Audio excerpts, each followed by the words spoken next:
Sejauh apapun itu tipe projectnya, mau itu advertising, branding atau apapun, kita tetap di dalam koridor gitu. Koridor kita tetap di graphic design sebagai core.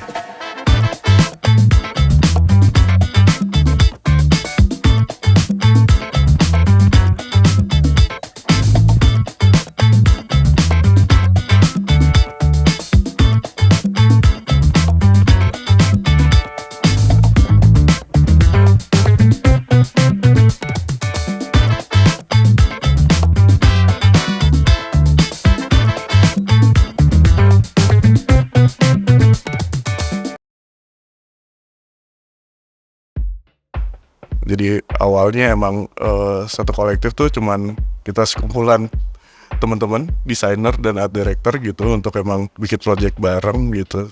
Kita sadar industri ini tuh saling terintegrasi gitu, apalagi untuk di kreatif industri ya. Kita nggak bisa kerja sendiri gitu. Kayak misalnya kita graphic designer, kita tetap butuh programmer, kita butuh fotografer, kita butuh videografer dan lain-lain.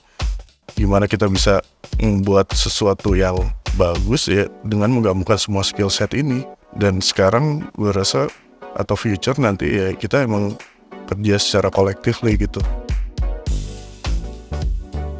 Sebenarnya semuanya berjalan ngalir aja ya, organik gitu. Kita juga nggak nyangka gitu bisa jadi satu badan usaha gitu. Dan akhirnya di satu momen kita benar-benar ngerasa kita udah ada beberapa klien gitu yang kira-kira bisa kita pegang gitu. Dan akhirnya kita bareng-bareng benar-benar memberanikan diri bikin satu kolektif gitu sebagai badan usaha waktu itu gitu. Dengan minimnya pengalaman sebenarnya gitu. Jadi sebetulnya kalau dibilang saat memulai emang kita benar-benar belajar sambil jalan ya gitu, kayak how to run the business gitu. Udah pelan-pelan banget masalah manajemen, masalah financial planning apalagi kayak gitu. Benar-benar itu by proses. Dan waktu itu emang kita ngerasa belum terlalu banyak ya waktu itu desain studio gitu, kalau nggak salah tahun 2011 tahun 2012 ya gitu. Tapi ada beberapa teman-teman yang mulai gitu, sudah mulai duluan, jadi banyak belajar juga dari mereka sebenarnya gitu.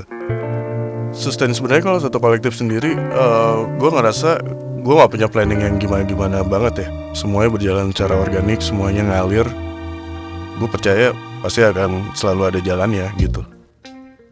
Jadi sebenarnya pembentukan style dan karakter itu emang terbentuk sendiri sih secara organik. Dan gue ngerasa setiap studio yang ada gitu sekarang semua punya karakternya masing-masing gitu. Dan itu sih warna-warna itu sebenarnya yang menarik ya untuk gue lihat di industri sekarang gitu. Gue ngerasa karakter-karakter yang ada ini akan terbentuk sendirinya gitu ya. Dan itu yang menurut gue akan yang bikin sustain gitu, karena karakter dan warna itu yang bikin kita beda dari yang lain gitu. Kalau dari satu kolektif, gue setiap project mencoba untuk ngedigging lebih dalam ya gitu. Kenapa pengen selalu bikin yang beda gitu. Kadang sesuatu yang baru tuh bikin banyak orang nggak nyaman ya, even kita sendiri nggak nyaman gitu ngebuatnya gitu. Yang penting objektifnya tetap sama gitu, kita bisa ngebawa impactnya gimana gitu. Tapi kita selalu mencoba kayak gitu sih, kita ngelewat, kalau emang bisa lewat kanan, kita coba lewat kiri dulu gitu. Jadi kita bikin di Instagram sih, kita posting, jadi ganti-gantian aja sih dari internal kita.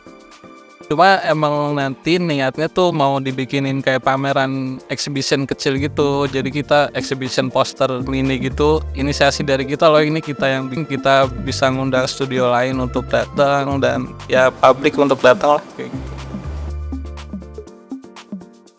Kita udah 11 tahun ini lumayan, hampir setiap tahun pasti ibaratnya tuh kayak jadi agenda khusus deh, kayak inisiatif tuh harus tetap ada gitu. Karena kita ngerasa inisiatif tuh kayak bahan bakar aja sih, kayak gimana biar excitementnya tetap masih ada gitu. Kayak dari setiap hari kita ngerjain sesuatu yang sama gitu. Dengan inisiatif mungkin kita bisa bikin sesuatu yang kita suka, sama yang kita ngerasa lumayan refreshment sebentar gitu dari daily basis project gitu. Secara nggak langsung kita ke upgrade gitu dengan sesuatu, apalagi kita ngelakuinnya benar-benar yang kita suka ya gitu.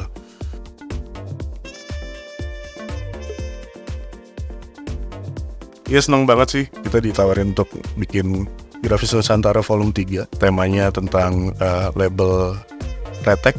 Dan kita suka banget Grafis Nusantara karena itu salah satu zine yang didesain dengan baik, dikomunikasikan dengan baik, dan itu tuh pengarsipan gitu. Dan sekarang pengarsipan tuh kayak pengarsipan ini nggak cuma sekedar pengarsipan tapi jadi sesuatu yang menarik gitu ya.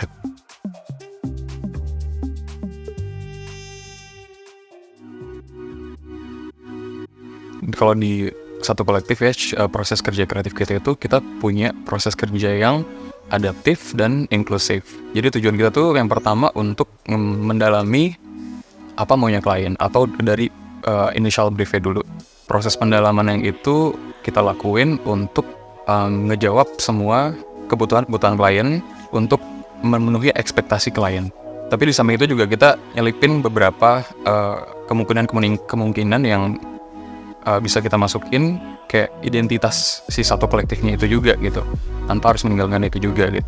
So far kita nggak punya formulasi yang linear gitu ya. Jadi semua project A, B sampai Z gitu pasti kita beda punya formulasi yang beda-beda. Jadi kita nggak punya template yang sama untuk setiap project gitu. Yang selalu ada di setiap project itu pasti kita ngelakuin riset, brainstorming bareng-bareng gitu ya, ngelempar ide, masing-masing ide gitu, dari copywriter, dari art director, dari desainer juga semuanya masukin ide bareng-bareng gitu, sampai nanti end up kita nemuin satu big idea sehingga bisa diturunin ke semuanya gitu. Semuanya ikut diskusi dan jadi kayak ngebangunnya bareng-bareng gitu, karena gue disini baru mau jalan setahun, jadi di awal agak maksudnya mau coba nemuin pace-nya kan, taunya dari awal tuh udah dirangkul banget, dan ide sebodoh apapun tuh keluarin aja dulu karena nggak tahu tiba-tiba nanti nge-trigger lagi di berapa minggu kemudian gitu yang ternyata nggak sebodoh itu ya idenya. Jadi itu sih yang gue enjoy dari prosesnya. Dan juga gue di sini sebagai copywriter nemu kadang-kadang ada yang gue jalan duluan dari konsepin idenya, ada yang gue nge-translate di belakang. Jadi emang benar yang kata Rere tadi bilang, nggak ada template linear untuk semua klien ini yang emang range-nya juga beda-beda. Kayak misalnya ngerjain pemerintah gitu, kan dia lumayan langganan tuh. Kita juga makin lama kayak kita makin kenal kliennya kan, apalagi gue yang baru di sini juga. Jadi kayak emang ada sense of freedom-nya juga untuk nge-create. Kayak diginiin seru deh. Jadi itu sih yang gue enjoy di sini. Sebenarnya project kita lumayan beragam ya. Maksudnya kita nggak pernah declare kita multidisciplinary gitu awalnya gitu. Cuman berjalannya waktu kok ngerasa kita disiplinnya macam-macam ya sekarang gitu. Tapi kita nggak pernah nge-labelin kita generalis.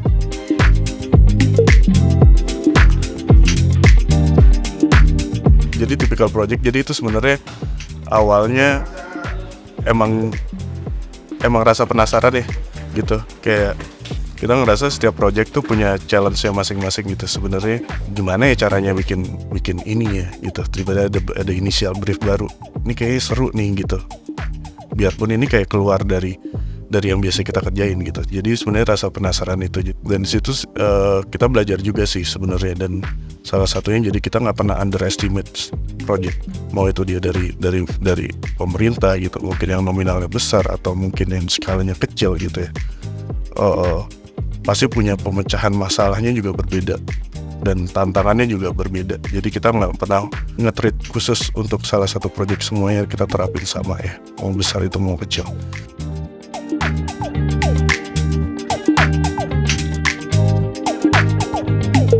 Dan kalau untuk gimana flow bekerjanya, udah pasti karena kita punya beragam project harus adaptif ya, harus benar-benar dia bisa adapt secepat mungkin gimana dari project 1 ke project 2 yang disiplinnya berbeda gitu.